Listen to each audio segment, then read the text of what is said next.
Alrighty, hey gang. Good morning, you guys. Welcome back to another episode of Zero Carb Journal, episode 151. How about that? I'm Matt, as always, and good morning, you guys. How are you? I hope you guys are great. Hope you had a great week. Hope you're having a great day. Hope you had a wonderful holiday, if it's a holiday for you. Merry Christmas to everybody. Hope you guys are doing good. So, hi. Nice to see you guys. Happy Sunday morning, everybody. Well, here we are. Sunday morning in the middle of a holiday break here, and I'm doing great, you guys. I hope you are too. I've had a really I won't say it's been a great week, but it hasn't been a bad week. It's been a pretty good week. It was a little tough here, you know, alone on the holidays for sure. It was a little lonely, and definitely, to be honest with you, mostly I've been kind of bored. I know that's really awful. I'm not really kind of a bored kind of person. Hey, Cuner, nice to see you, bro. Right on, man. Glad you're here. Yeah, so my week, we had like a crazy storm at the beginning of the week. On Monday we got like 3 inches of rain on Monday. They said it was like one of the biggest rain events we've had in decades. I guess it didn't seem that extreme to me, but it was apparently significant everywhere else. But it was pretty darn rainy, and I was basically just kind of stuck inside for the first 3 or 4 days of the week, and I rode my bike trainer quite a bit, which was nice. And yeah, whatever. But I was, the week shut down on Thursday for the holiday, and I got bored. I've been really busy during the weekdays, and I've been able to keep myself really busy with all of my online endeavors. And Thursday and Friday, everything just kind of went quiet, and yeah, I just was kind of. I'm sort of waiting for Monday, as it were, which is funny. It's a whole new me. I used to just live for the weekends, but I really enjoy my work weeks these days. So yeah, Cuner, it's dark here. It's still morning. It's 7:30 just about a.m. and kind of late for me to do this thing, to be honest with you. I have been doing them in the dark, I think. But we are, right in the shortest part of the year, so we don't have a whole lot of light here. So it's dark till, it's just starting to break dawn there. So it'll be, fully light, which will still be pretty darn dark at 8 o'clock in the morning here. And this time of year, it starts to go dark at like 3:30 or 4. I've been doing all my cooking outside for a long time now, and that's actually something that we can talk about. Is that like my cooking schedule changes considerably during the year. Hey, Jackie. Oh, I'm so glad you're here, Jackie. That's so nice. Wonderful. I'm so sorry about my scheduling, but I'm so glad that you were able to make it. Thank you for being here. But yeah, I've been, yeah, for sure, Jackie. I'm so happy. It's been so long since I've seen you. I've thought about you so many times, Jackie.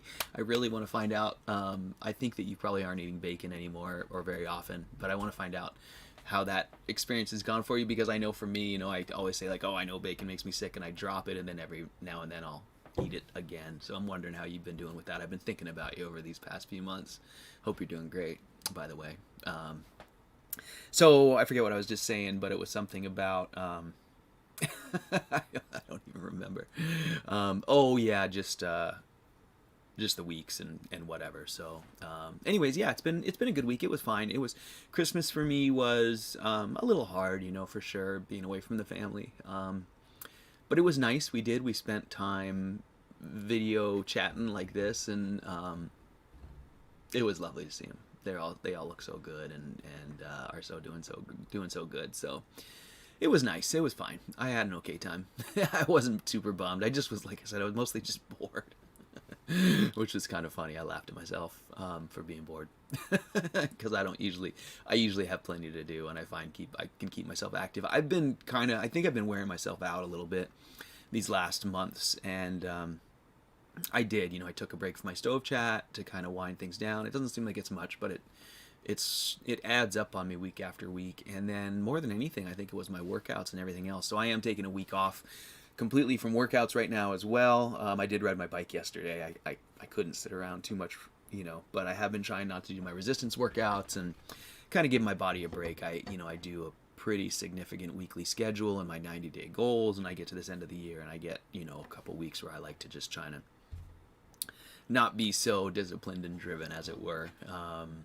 It seems to be good for me, but it's hard for me to do. But yeah, so it's been great. It's been great. I'm really looking forward to the week coming up. And I'm really looking forward to the new year. So we'll see how that goes. So Jackie Jam, JJ, our good friend, says that yesterday was her 1-year carniversary. Congratulations, Jackie. That's fantastic. You started on Christmas. Wow, that was probably that. You must have had a lot of motivation to do that right in the middle of the holiday season. But good for you, and I'm so glad that you made it a year.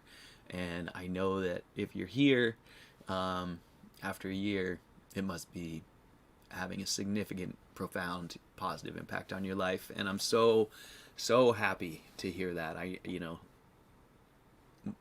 don't think everyone, I can't say without exception, but for the most part, everyone I know who adopts this lifestyle usually has some sort of profound positive experience. And I have had a few younger friends who've tried it and haven't stuck with it, but not because of anything negative that they felt about the diet. They learned a ton and got a lot of positive out of it, but you know, they didn't need to do it.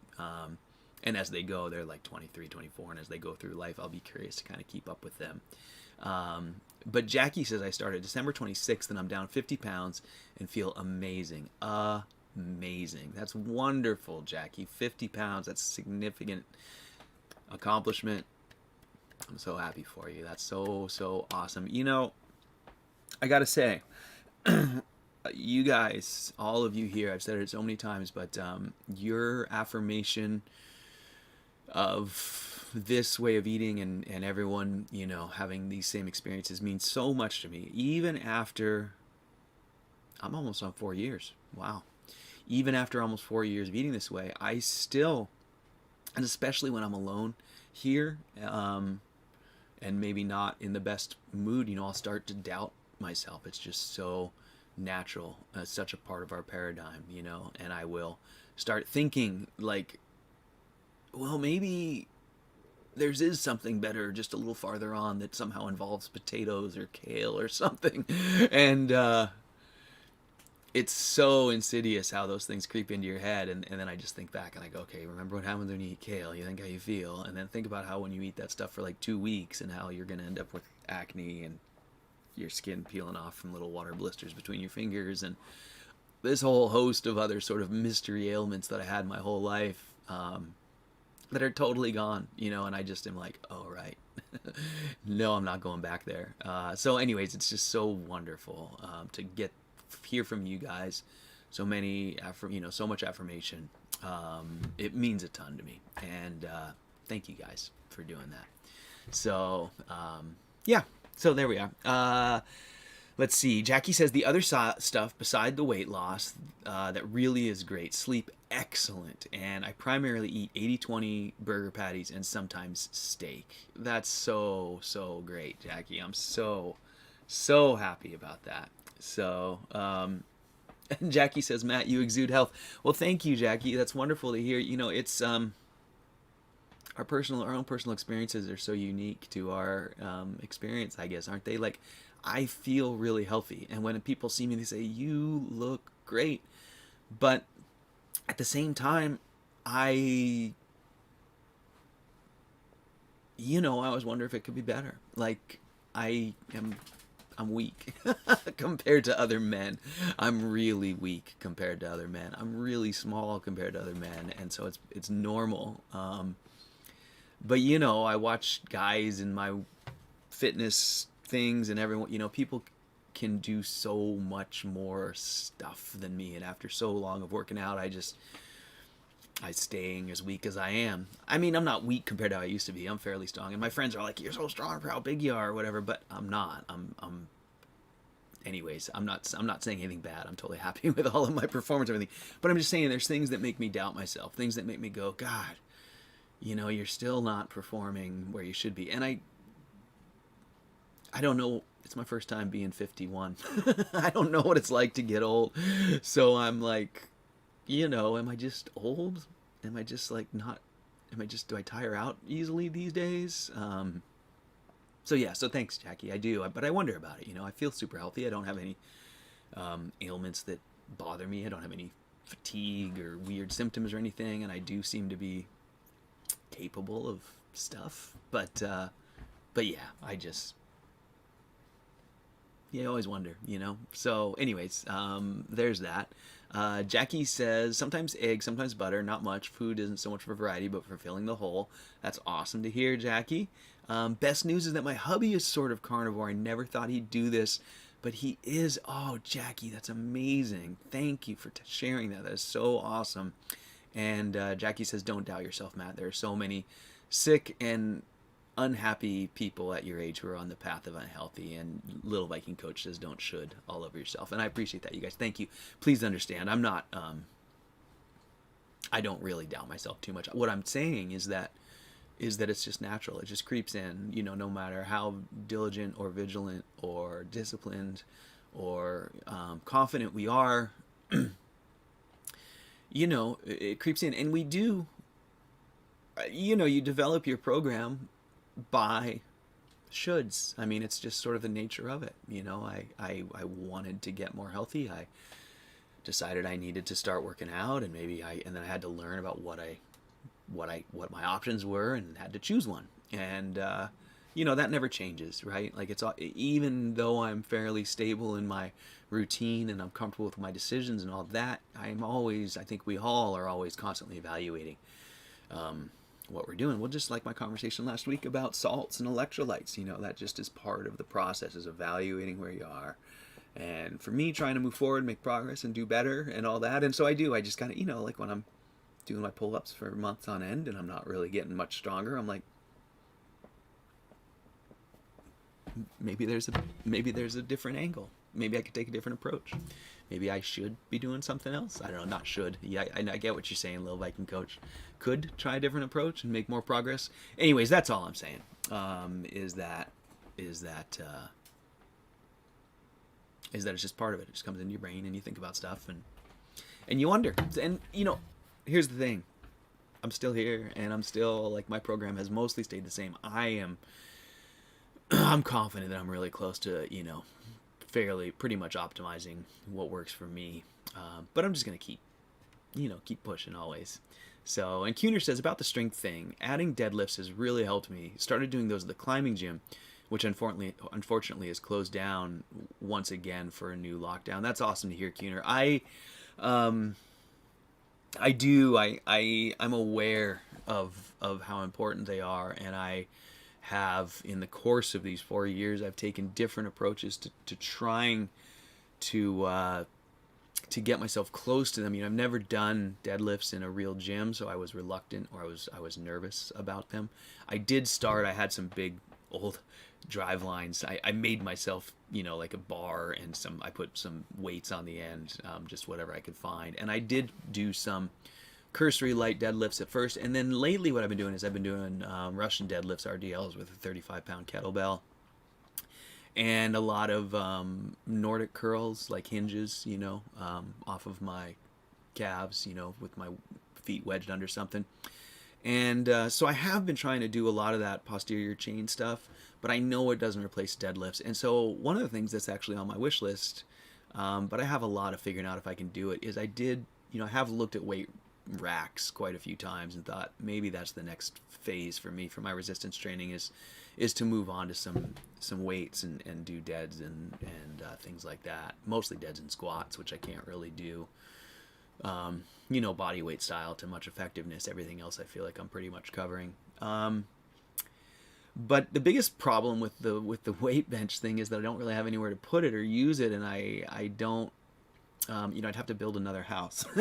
I'd have to build another little shack over there, and then I'd have to figure out how to heat it. And I just keep running into those issues of space and stuff like that. So I've been struggling with that, but I am interested in it, and I do understand that posterior chain stuff makes a huge difference. And Kuhner, thank you for that reminder. Every time I talk with other fitness guys, I get that it's reinforced to me how important those are, and that I need to find some way to do that posterior chain, because I do think that's part of it. My back doesn't hurt, but I do definitely I work really hard on mobility, spinal mobility, and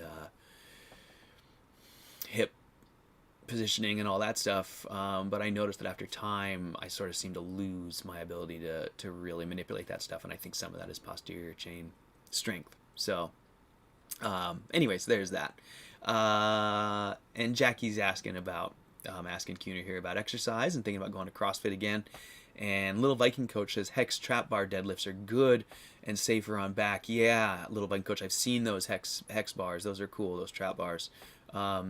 Like I said, equipment is something that I just don't really have much room for right now. It's all going to sit outside in the rain or in the freezing cold, and so I haven't been upgrading, but I've been wanting to. And then other people say, look, what about a gym? And it's not even COVID. I'm just not a gym person, and I'm never going to be the kind of guy who drives 20 minutes or 30 minutes into town to go to a gym. You know, I wouldn't do it. I wouldn't work out. So I got to find ways to do it here where I can just wake up in the morning and get it done. That's how I operate, just like this. I just like to do it right when I've woken up.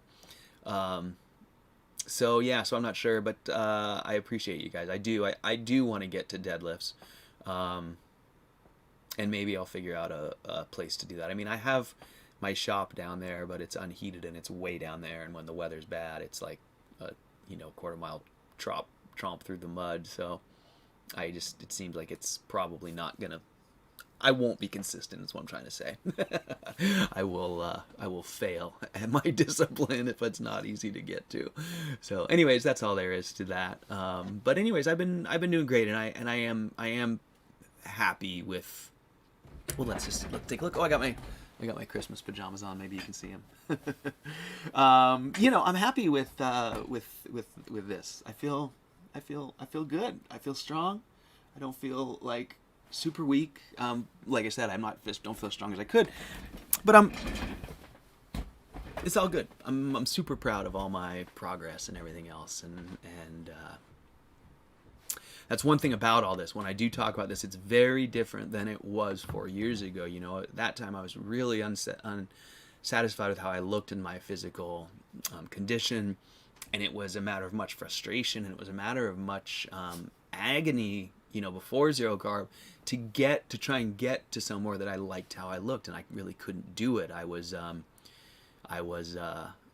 counting calories and all that stuff, just really, really, really strictly limiting myself, and every day was a struggle, and I didn't look this good, and I didn't like how I looked. And so please don't misunderstand when I say these things. I'm certainly not slipping backwards. It's just kind of part of as we go down that path. But thank you, Jackie. Jackie says you look awesome and have muscles, and Cuner says you look looking great. So thanks, guys. I know I that's what I wanted to say is I don't have that dislike myself how I look anymore, and that inability to be satisfied. I am satisfied. That's what I wanted to convey, that I am totally satisfied, and I'm really proud. And it's been a long, hard road to get here, but now it's not difficult.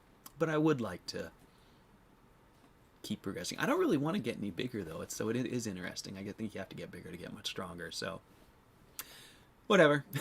That's enough about that. So anyways, I really appreciate you guys. Thank you for that conversation. I want to touch on, here Jackie says, Matt, did it take you more than a year to get to your current self? I'm thinking I'll be there in another year. Had a lot of fat to start with. Yeah, Jackie, it did for sure. I mean, I actually think I'm still changing, and I didn't come from a place. I actually when I started zero carb, I think I was too skinny. I think I gained weight from there as I started zero carb. So I kind of had a little bit of a different path, and I had lost the weight before I got zero carb with much difficulty, and I was never terribly overweight. I had a different autoimmune type stuff, but it did lead to abdominal adiposity, and while I wasn't fat, I hated my shape. I just was becoming bigger here than I was here. I'd never been very big here, and so I just kind of was like, I just didn't like it. But in terms of timing, Jackie, yes, absolutely. As a matter of fact, after that first year, when I look back now, I think I was just like baby steps. I was still really unsure about the salt thing. I as you found out, you were eating bacon for quite a while this year. You just kind of takes a while to get closer to what works for you. And as you get there, you start to improve more and more and more. And I think it takes years. I really do. So Little Viking Coach says, you're like AAA, totally satisfied. Thank you, Little Viking Coach. Great to hear.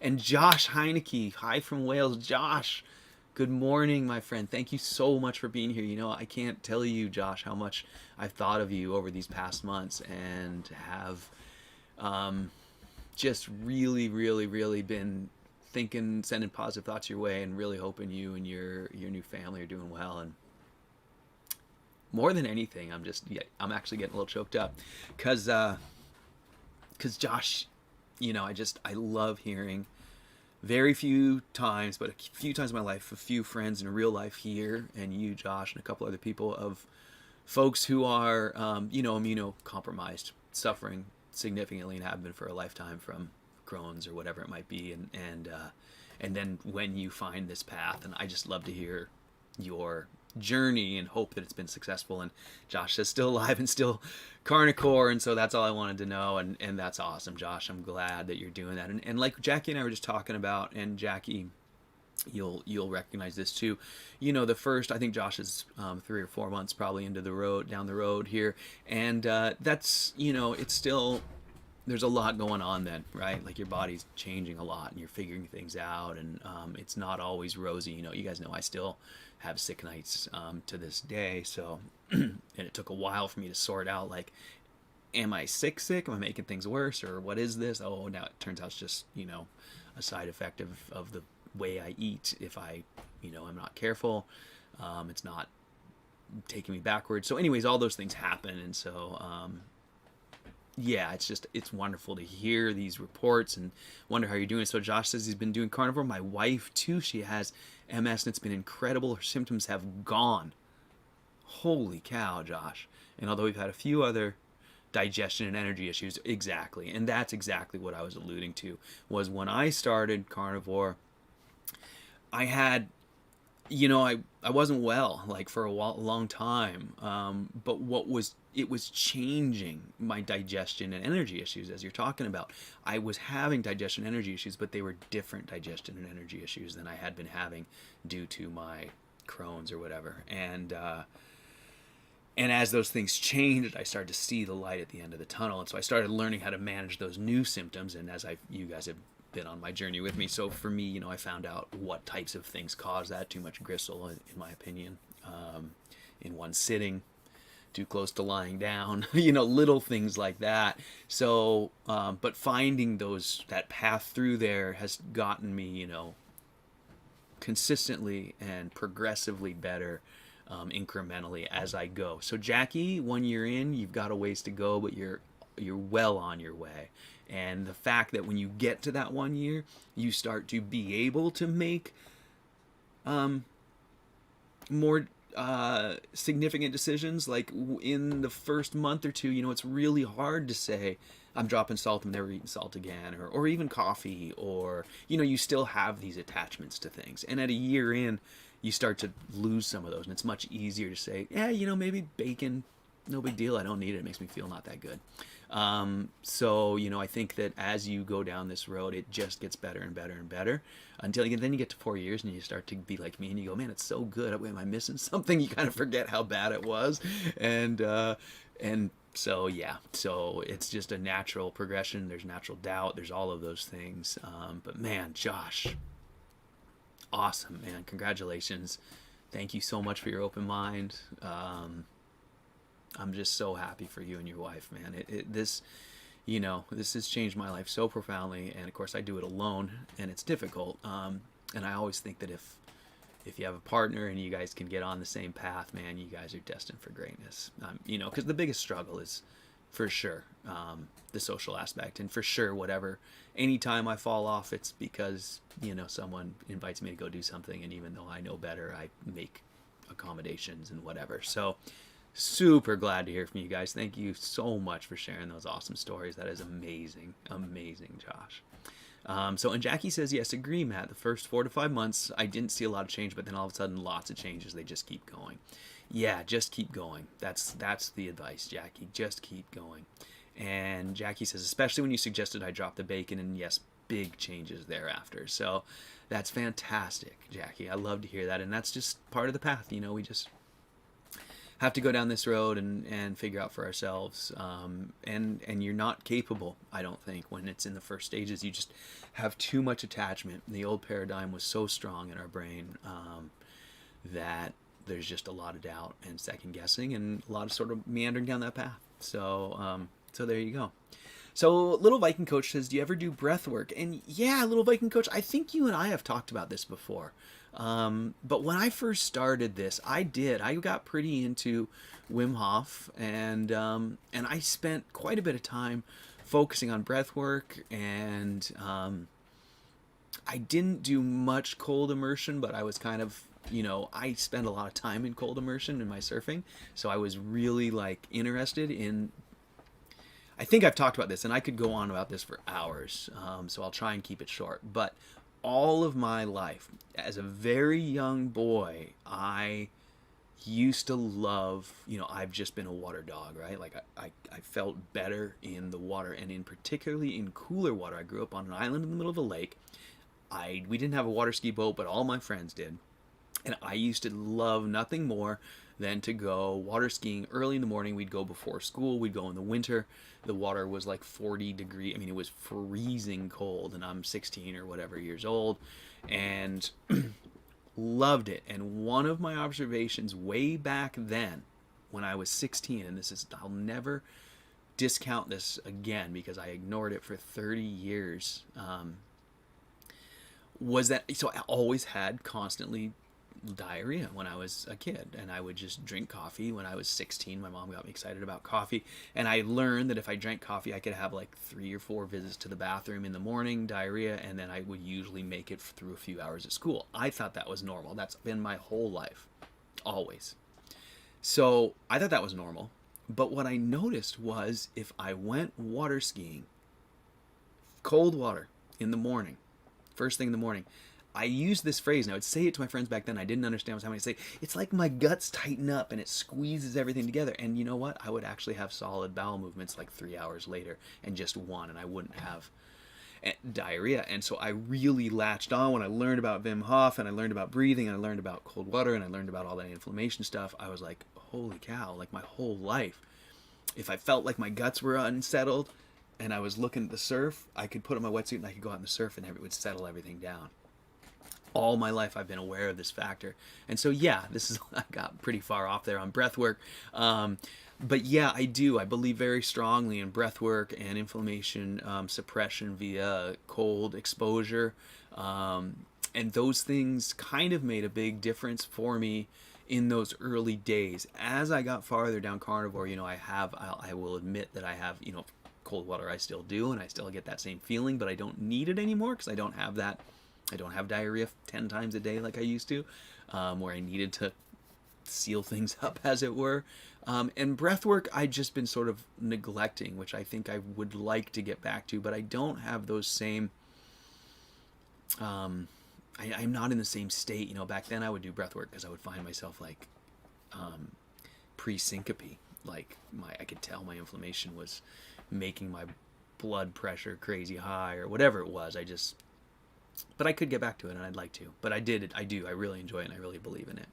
So Josh says, thanks for your help so far. It's insane that my wife has managed to literally get rid of all her MS symptoms, and we say a few other examples out there of people. We saw a few other examples with MS going ZC. So she decided to try. Josh, it's insane. It's absolutely bonkers, and it's why I love these stories, because I feel insane, right? Like I feel like I tell people who don't know about this, haven't, or are just hearing about this way of eating or whatever, I'm like, I have something that doctors won't be able to do anything for me for, but as long as I eat this way, I'm fine. And still to this day, my parents really have a hard time with that. They're very supportive, but people who love me are like, well, maybe there's a doctor that can help you or something. And I think so too sometimes. I'm like, maybe there's a doctor, but the end story is that you can go down this path and you can eat this way and not have to need the doctor, and they don't have anything better other than just some drugs to hide this stuff. And it's insane. It's unbelievable. It's it constantly challenges us to believe, because you're going to hear people, you will now like constantly be doubted. I mean, you won't. People are nice and you guys are nice people, but society in general, when you're out reading about MS, if you were to talk to doctors are going to say diet has no effect on MS, just like they told me about Crohn's. My first visit to my first gastroenterologist, when I'd been suffering for years, and I go there and I say, I'm pretty sure I have Crohn's because I followed this Crohn's book and it made these changes and blah, blah, blah. And he's like, no, diet has nothing to do with Crohn's. You probably just have a food allergy. You're just complaining. And, it broke me to hear that from him. But that's how society is going to view your claims that diet, took away all of your wife's MS systems. It's insane. It's a crazy world we live in, but it's real. And it just makes me so happy that, by being brave enough to share this stuff and by being committed enough, that we can help each other and save lives. And so that's why I'm here. And it's a struggle for sure, because we get a lot of flack, and even if it's not direct flack, just, reading out there in the world. Sometimes I go on Reddit and every now and then I'll make the mistake of like trying to, stick up for someone eating all meat or whatever. And it's just, yeah, people aren't ready for it. So anyways, so Josh says, no problem, little Viking coach. That was a good conversation. So Cuner says, when I started, I felt bad for 2 months, but there were 2 or 3 moments in the first couple of days that I felt free of depression, which kept me going for these first months. That was very much my experience too, Cuner. Very, very much my experience.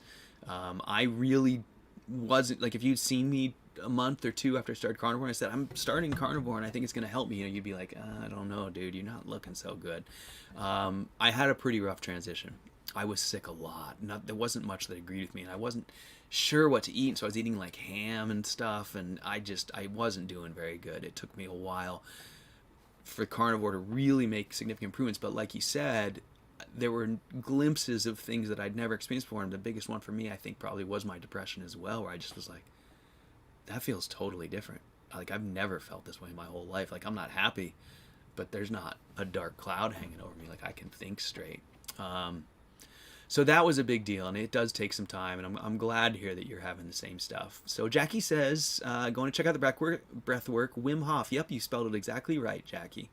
And Cuner says, cold water is so good. I take a cold shower every day. Makes me feel so good. That's awesome, Cuner. I know it is one of those things that once you learn about it, it's profound, for sure. And Josh says, we think it might be trying to eat. Oh, Josh says, strangely, my wife started off with no digestive upset at all, and she's now developed diarrhea and cramps. I still get diarrhea, and we think it might be trying to eat too much fat.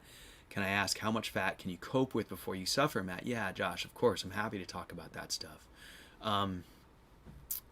It's really interesting for me because you would look at what I eat compared to the way other carnivores eat, and you would be like, whoa, there's like no fat there. I only do well, like I seem to only like the fat, like enjoy it, and I seem to only be able to process it if it's fried like bacon fat. I know that's crazy, and I can't, I don't know. But so the point of that is when I make my burgers, they're 80-20 burgers, so they're pretty fatty, but I smash them like paper thin, and I fry them till they're like kind of black like bacon. I mean, the fat, if you just eat some of that burger meat, it barely leaves any grease on your fingers. Like, it's really dried out. And then eggs kind of give me gas, but I've been eating them lately, and they do seem to be like a nice balance of fat. Like the yolk, you get quite a bit of fat from, but it doesn't bother me. And so if there's liquid fat in a bowl, it helps for me to have like some over easy eggs and mix it. That seems to like emulsify with the fat or something and make it a little more palatable. But honestly, Josh, it's not much, and it's far worse for me if it's liquid at all. Like if I eat, let's say I made ground beef and I made it thick and it's full of juicy fat and I eat it warm, that's going to make me sicker than a dog. I'll be fine for a few hours, and about 3 or 4 hours after I eat, I will have burning in my stomach, and I'll start to get sweats, especially if I lie down. I can process better standing up. It seems like my guts work better. But if I go lie down, I'll feel fine, no issues, no signs, but then I'll wake up and my belly will be full of bile, and it'll be burning, and I'll have diarrhea. My body will start to get rid of that, and my diarrhea will be going from sort of dark brown to yellow as, you know, a few 15 to 20 minutes goes on. I eventually will be passing almost straight water and bile. Sorry for the details, but it just is what it is. And then if it's bad, then if it's really bad, I break out into, like, you know, cold sweat, bad, you know, feel like I'm about to lose my consciousness like I do. I have syncope from these things. And then I'll force myself. I don't have to force myself, but I'll throw up, you know, and it's pretty darn unpleasant while it's happening. But then as soon as it's out, it's like gone. All those symptoms are gone. It was just a bunch of bile in my stomach. And so for me, it's well fried fat I can eat, and I need some. I can't just eat those burned burgers. I will find myself lacking fat, and I'll start to feel that lack of fat. So I add usually a little bit of ribeye or brisket fat that I slice thin like bacon and fry. And when I slice it and fry it thin like bacon, if it's all crispy, you'd think you're not getting any fat, but just like crispy bacon is mostly fat. It's just that some of that fat renders out and some of it turns into that crispy fat. I don't know if, like, the soft stuff in the middle renders out and the outside skin just turns into the golden stuff. I'm not sure if it's made up of different things, but whatever it is, I can eat that crispy fat, and I need to, and I can eat a fair amount of it. And if I supplement that with, you know, the high protein of my burned burgers, I end up with a nice balance. If I eat a ribeye steak or lamb belly or something with, like, soft rubbery fat, jello-y fat, like one bite of really soft little ribeye fat, like right from the ribeye, right out of first when I haven't eaten anything, I'm like, oh, that's delicious. It's the best thing I've ever had. I love it. But after that, it doesn't start to taste very good to me, and it doesn't appeal to me. Like, if I eat people love, you know, medium rare steaks. If I eat medium rare steak, it just feels like a mouthful of gristly jello-y fat to me, and I don't like it. And I think a big part of it is that fat makes me sick. So I don't know if that's helpful for you, Josh, because it's so strange. But maybe it's worth trying. So when I run into things like fatty lamb or fatty ribeye or fatty brisket, my solution to make it so palatable to me is that I slice it into tiny little bits so I can fry it all the way through, so that there's nothing in the middle of a big piece that's not fried fat. So I mean tiny bits. Like, I'll make little diced pieces. Usually I slice it really thin like bacon, but then it curls up and some parts get away, and so then I'll even take that and I'll just slice it into little cubes, little diced pieces, and I will fry it all golden brown, like fried. Like, when you do brisket, it's actually amazing because it'll look like it's never gonna go. Like, it'll just be like, okay, it's never gonna go fried, and it'll be just the meat, and then after a while it starts to you know, liquefy, render that fat, and then it will start frying. And I don't know, man, for me that's what works, and I love it. It's funny, I've made it for other people, they're like, oh, it tastes like burnt meat. For whatever reason, I love it, and I think that's just because my body knows that it's what it can handle. So as strange as that sounds, that's what works for me. So Josh says, do you think you're getting a larger proportion of your energy from protein compared to what is generally recommended? I'm guessing you have adapted to get your energy from a higher protein ratio. Yeah, Josh, I do. I really do. Because if I just eat my burgers, they're not enough, and I can't eat more of them. I need some fat, but at the same time, the amount of fat I eat is so very small, and I do eat I eat a pretty big bowl of ground beef for my size compared to what I read. You know, some carnivores who are really fat-loving carnivores are able to get by like on one reasonable-sized ribeye a day. I think because there's so much energy in the fat, and they can use that energy.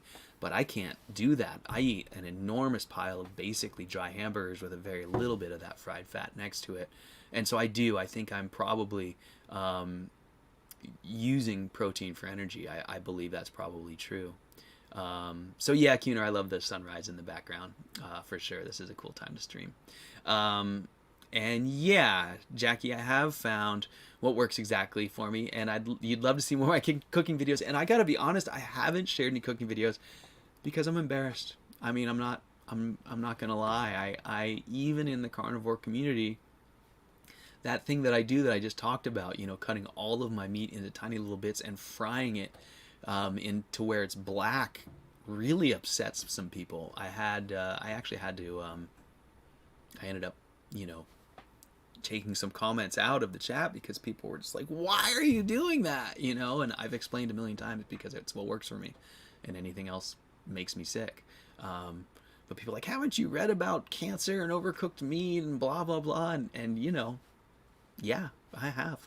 I'm not worried about it. I feel way better this way. So I'm just going to continue on with observing what I can observe and believing in what I can observe, because as we all know, if you have MS, they're going to tell you there's nothing you can do, and if you just change your diet, it changes your life. And so, I am a strong believer in observations at this point, and if well-fried meat is the only thing I can eat, I'm not going to not eat it because of some myth of what some people think. So anyways, Jackie, yeah, it's true. I do.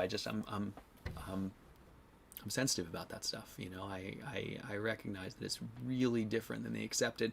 And even in our little carnivore world, that's pretty far out from the extreme. When I made my meat cookies video, half the comments were pretty negative. It doesn't bother me. I mean, I understand and I accept it, but sometimes I have a hard time putting myself, in that position. But I will. I'll be happy to share that with you guys.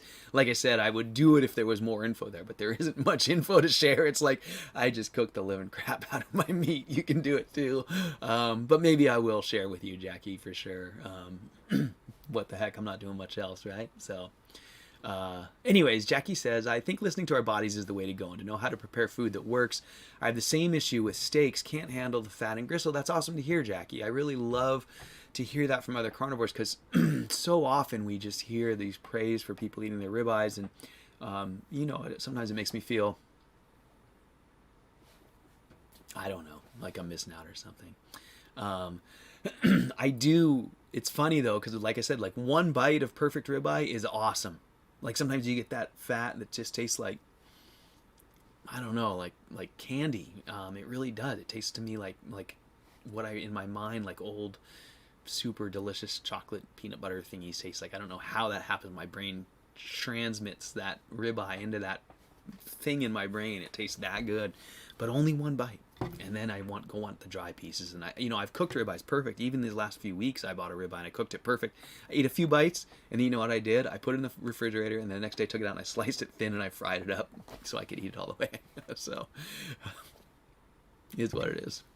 So Kuhner says carnivore community could use some cooking styles different from the usual luscious ribeye pictures. I mean, it's true, but they don't usually seem to think mine are very luscious. It's funny because I think a piece of beef fried like bacon is like the most delicious thing I can possibly eat. I freaking love it. Take the ribeye, slice it paper thin, fry it till it's black like bacon. I mean, not black, but crispy like bacon. It's amazing, I think. I don't understand why it isn't a thing. I guess other people just don't like it. And somehow it still delivers a lot of fat. Jackie says the steak fatty, the jiggly fat grosses her out. And she does much better with burgers because they're consistent. And then they do the steaks like a side dish. And that's pretty much what I do too. And Jackie says tenderloin is ultra expensive but has less of the fat and gristle, so I think it's my jam. And your way of making fake bacon from steak is awesome. Thank you, Jackie. I like I said, I just love it. And what I can do, like I said, I can have like a bite of steak, and then I want to have the rest of it fried. I do enjoy that. I enjoy steak like as a little side, but I certainly can't get my energy all from steak or all from fresh meat. And Josh, just going back to wrap that up with a bow, I know you eat a lot of lamb, and lamb was really tough for me. I think the lamb fat is actually more difficult. I think we had this conversation a bit before. If you do any slow cooking, that most beef you can get to pull apart in a few short hours. Even the toughest cuts of beef, like a chuck or a brisket or something, a few hours a pound, and it's falling apart. Lamb, you got to cook it till you think it's done, and then double it. I mean, like, to get lamb to fall apart, you got to cook it for a long, long, long time. I think lamb fat and lamb protein or whatever is just a little more durable. I don't know what to say, but I struggle with lamb fat big time, Josh. And while I love it, I have to be really careful about those things, and I used to love to take lamb belly and cut it like bacon and fry it like bacon. But if I don't fry that lamb like bacon, I have to be really careful. You know how the fat is like extra greasy, like it like puts a coating on your fingers that's like different than beef fat. Like, I really think there's something there to do with digestion. I've actually, I've talked about this before when I was doing a lot of slow cooking and smoking. You notice that different fats render at different temperatures, and the lower temperature they render, the more tender they are. And I've found that, the fats that render at low temperatures, I seem to be able to handle. The fats that render at higher temperatures give me the most issue. And I think it's the same thing. It's like, they're harder to break down. It takes higher temperature. It's harder to break down in my body. It takes more acid, or whatever. So I believe those things, there's a correlation there. It's just what I found this so far down this road. And perhaps the protein slows down the transit of fat. And I think there's a big part of that too, Josh. I do. I think that, like, my belly's definitely different if I just have some fatty things in there, or if I have, a full belly with a mix of stuff. So, and Jackie says, do you ever eat sardines? I have a can of it, but I'm scared of it. I heard it will provide natural vitamins. Jackie, awesome question. In my journey, I have had the same thoughts as you. Like, I better get some vitamin D and vitamin E from some seafood. And because of that, I have bought some canned fishes and tried them. I have not tried sardines. But I did try, what was it? Well, I did some cod livers, packed in cod liver oil, and I did some, what are they called? They weren't smelt, but they were something like it. Anchovies. I think they were maybe anchovies.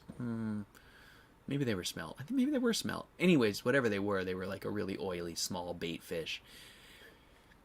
Unfortunately, it made me terribly sick. And again, at that time, and I believe this is true, I blame the oil, and I bought them packed only in fish oil. Like, I made sure they weren't in olive oil. But I think it was just what we were just talking about. I think it was that liquid fat. And so the cod livers, man, they made me so sick, like instant vomit, and my stomach just could not handle that rich, dense, liquid oil. So I really think there's something with the liquidity of the oil and stuff with me. So I don't know. But did you just eat them by themselves? I did just eat them by themselves. I kind of like the flavor. I think, Jackie, it's a great thing to just try and see. Here's the thing. If you like them, they're an awesome thing to add to your diet. They do have a ton of good stuff in there for you, I believe. If you don't like them, or if they don't agree with you, you don't have to eat them. You're, just like I've found out, there's no compulsories on this diet in terms of nutrition. I seem to be doing just fine on way overcooked hamburgers. So while maybe those things would add a little bit of, nutrition that you could be a little lacking, I don't think it's make or break. I do think it's worth experimenting with. I do think if you enjoy them and you feel good eating them, you should eat them.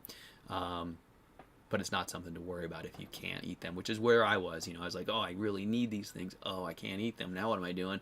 So a little bit of concern back when I was starting, and now I realize it just doesn't matter. So Kuhner says, I used to force them on myself sometimes.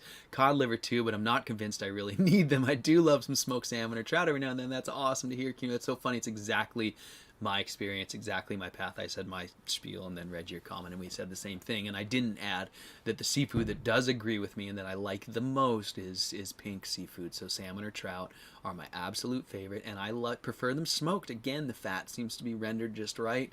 But that isn't with salmon, like even with fatty king salmon, I can eat it warm and moist, and it agrees with me. So I love salmon. Unfortunately, I haven't. I've been kind of, away from my boat work, so I haven't had access to the salmon that I usually do, and it's too expensive in the store for me to buy for any significant amount. So I've been missing it for now, and I do. Sometimes I think, oh boy, I have to eat salmon or I'm gonna, nutritionally be lacking, and now it's been months and I feel fine without it. So I don't feel that way anymore, but I do love it, and I'll add it every chance I can get. And Little Viking Coach says they call you the ground beef guy at the grocery store. That's funny. I have one grocery store that I haven't been to for a while, but was my main regular one. And yeah, the butcher there, we got to be pretty good buddies. He's a really cool cat. He'd be like, "Hey man, what's up? You know, how you doing? You get enough meat?" And he would do special stuff for me. He would bring me out. You know, he would throw in ribeye tips in my grind. Like one time they didn't. They usually have like really fatty grind as an option, but it's not very popular. So if they're low, they'll just have the lean grinds. And one time I was there and I was like, oh no, only lean grinds. And he'll go and whip me up a fatty batch special. So yeah, they do recognize me for sure. And actually the guy at Costco too, I think I've irritated him a few times in the meat counter there, because I've gone in the back and, you know, you're supposed to buy their little 4-pound packs of meat. And I've gone in there and said like, hey, can I get 4 cases of that? And some of that was kind of during the pandemic. And I called and I said, hey, I'm going to come in and get 4 cases of this stuff. And I don't want to, you know, take more than my share. And I don't want anyone to go missing because I don't have it. So can you just tell me when you're going to order some, or can you order 4 extras and I'll come in a couple weeks and pick it up? And they said, no, we can't do that. You just got to, we just sell it. And there's no special orders. We just sell it by the day. And I go, well, I'm going to come by like your whole week's supply and you're not going to have any more for anyone else. He goes, that's okay. And so yeah, so they know me, and some of them get irritated and some of them are really friendly. But yeah, it is what it is. So, and Jackie says, also trying to prepare a food emergency pack, you know, if the world goes crazy and I run out of my burgers since they're canned. That's a good idea. That's actually a really good idea with that canned fish. I hadn't really thought that far ahead, but I only have food in the freezer. I don't have any canned food. I used to, you know, have a closet full of all my canned foods, but I haven't. I don't have that anymore. So that is an interesting thought, Jackie, and I think it's worth pursuing for sure. I used to think of my cows on the calves as my, or cows on the hoof, excuse me, as my safety, and I don't have those anymore. So interesting thought. So all right, guys. Well, it's been a super long one this morning, and I should probably wrap it up, just so I don't leave, you know, too much for other people to try and get caught up to. I love this time, you guys. Thank you so much for being here with me. It can be hard for me sometimes to get up, and not getting up, I'm awake anyways, but I mean to jump into these things and do my journal every Sunday. But every time I do and I find you guys here and get your kind comments, it just means so much to me. So I want to thank you so much. I want to give a special shout out to Robin and Dean. Thank you guys so much for your consistent comments every week. They mean so much to me. You guys have always been there for me. Dean, your comment last week about salt and electrolytes, I so much appreciate your perspective. I know you've been on this path for a lot longer than I have, and to hear you say that your electrolyte journey, that you found some of the similar things that I have, that light salt, you know, sends you too far in the potassium direction, that at times when you start feeling like your cramps are coming on, you'll add more salt to try and balance things out, and maybe some magnesium. I loved hearing that. It's exactly what I've been discovering. Just really wonderful to know that there's other people out there that are paying attention to their, you know, what works for them, and you're farther along and are able to share that with me. I really appreciate it. Thank you. So great to finally remember and be on the live chat with you all. Jackie, you too, thank you so much for being here. Little Viking Coach says they opened a Restaurant Depot to the public since restaurants closed, and he's stocked up. That's awesome. We have Restaurant Depot here. Little Viking Coach, best shop around for buying up your meat. Gabe Tube Sub says, could you give a tip on how to make the carb cravings go away? I have it even after a month of beef and water only. Game Tube Sub, thanks for being here, man. I really appreciate that. And it's a great question. There's not an easy answer. It's real. They're insidious. They are just, the carb cravings are real. The only way to make them go away is to not give in to them. You just, excuse me. It just takes time. Water under the bridge, without that stuff in your body to reinforce it. And the littlest things are going to keep you on the hook. You know, if you let yourself have some sweet flavored drink, if you let yourself have one little bite of this or one little bite of that, those carb cravings are not going to they're not going to lessen as you go along, but they're going to get more. It's just like trying to quit smoking by smoking 1 cigarette every 2 days or whatever. You know, you're just going to want 2 cigarettes in 3 days and then 4. it gets worse as long as you allow it to. So you gotta be strict on yourself. I think it's a big part of why Josh and I both have talked about those first few months maybe not really being that great. Like I wasn't necessarily feeling better than I was prior to starting carnivore, but there was glimmers of things that I'd never seen before, like the absence of my depression. And so you just got to stay the course. I promise you, they go away. Like they go away so much that it's unbelievable. But you got to get there, and it will take weeks. And especially if you're, having weak moments and just putting a little bit of something in your mouth every time you do that, you reset the clock. So be strict, be as disciplined as you can, just tough it out. There's no way to do it other than just be hard on yourself and discipline yourself. Be good to yourself at the same time, but you just got to get through that period, and it will get better, I promise. And Kuhner says it took me longer than that too, GameTube. Didn't eat enough his first 2 months, and that's just how it is. You just have to just know that you're working hard to get somewhere better and stick it out, man. So you're welcome for the answer. I really hope you get there. Please hang out with us if you can and keep us posted. It's so wonderful to hear these success stories. So okay, you guys, thank you all so much for being here. Kuhner, I'm so glad you were able to catch it again too, man. Thanks for being here. And everybody out there, I hope you guys have an awesome new year. I didn't even tell you, I didn't get a chance to talk about how optimistic I am, but I'm going to say it one more time. I am so optimistic, you guys, about the future.